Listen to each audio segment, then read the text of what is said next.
Olá! Nesse vídeo nós vamos conversar um pouco sobre a infiltração ou bloqueio da coluna vertebral. A infiltração ou bloqueio da coluna vertebral é um procedimento realizado de forma percutânea, isso é, sem cortes, com auxílio de agulhas como essa daqui. Pode ser utilizado para o tratamento de diversas patologias da coluna vertebral, patologias cervicais, torácicas, lombares, da região sacrocoxígea e até mesmo da articulação que conecta a coluna à bacia, que nós chamamos de articulação sacroiliaca. Seu modo de ação é através da infusão de medicamentos. Em geral, a infiltração ela dura entre 30 e 60 minutos. O paciente ele é sedado para que fique tranquilo e realizado uma anestesia local. O paciente ele pode ir para casa, ir de alta, geralmente depois de 2 ou 3 horas desse procedimento. Esse procedimento ele é realizado com auxílio de exames de imagem, como um raio-x intraoperatório, que nós chamamos de radioscopia, ou com auxílio de ultrassom.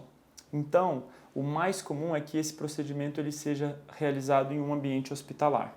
As principais indicações da infiltração ou bloqueio da coluna são as hérnias de disco, a artrose facetária, que é a artrose das articulações da coluna, os quadros de estenose, que são os estreitamentos dos túneis por onde passam as estruturas neurológicas na coluna vertebral, as patologias do cóccix e da articulação sacroiliaca. A infiltração também é uma excelente opção para aqueles pacientes que fizeram o tratamento clínico e não melhoraram 100%, ou para aqueles pacientes que não querem partir diretamente para um procedimento mais invasivo, para uma cirurgia. Existem diferentes técnicas de infiltração da coluna lombar, com diferentes usos de medicamentos e associação de medicamentos. Uma das técnicas é a infiltração foraminal, utilizada principalmente nos casos de hérnia de disco da coluna lombar. Nós temos a infiltração facetária, utilizada nos casos de artrose da coluna vertebral. Essa infusão de medicamentos ela pode ser realizada diretamente na articulação ou bloqueando o nervo que vai dar a sensibilidade dessa articulação. Quando esse bloqueio ele é positivo, a gente pode inclusive cauterizar esse nervo, que nós chamamos de risotomia. Outra técnica é a infiltração epidural, utilizada principalmente nos casos de estenose, de compressão do canal vertebral. Também podemos realizar as infiltrações para as patologias cervicais, do cóccix e da sacroiliaca. Uma pergunta que eu ouço bastante dos pacientes é se a infiltração é um procedimento paliativo e quanto tempo dura a infiltração. Essa resposta ela não é simples pela ampla variedade de patologias que podem ser tratadas com infiltração e pelo grau de complexidade dessas patologias. Então, um paciente pode ter uma hérnia mais leve, mais simples ou um quadro mais grave. E também pelas diferentes técnicas que podem ser empregadas. De forma geral, então, eu não vejo a infiltração como um procedimento paliativo. É importante que o paciente entenda que o resultado a curto e a longo prazo ele vai depender muito de como ele vai se comportar nesse período pós-procedimento. Que a infiltração ela sempre deve ser acompanhada de um programa de reabilitação bastante rigoroso e de mudanças do estilo de vida.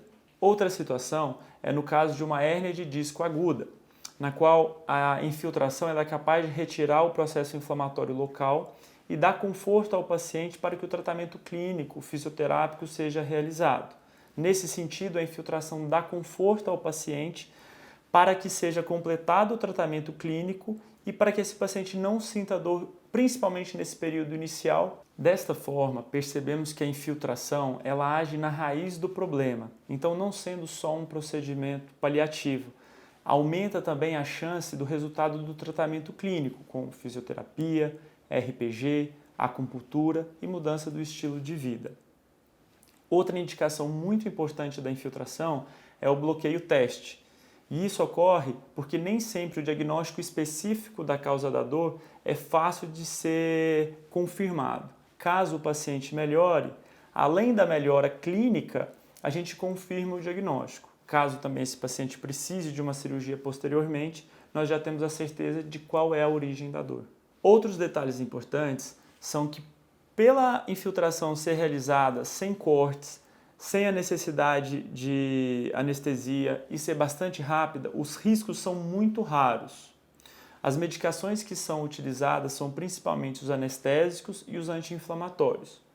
Apesar de mudar também de indivíduo para indivíduo, em geral, o paciente pode retornar às atividades habituais 2 ou 3 dias depois do procedimento. Como perspectiva futura, já existem diversos estudos com medicamentos e até mesmo células-tronco que atuariam na regeneração desses elementos da coluna vertebral, no campo de pesquisa que nós chamamos de medicina regenerativa.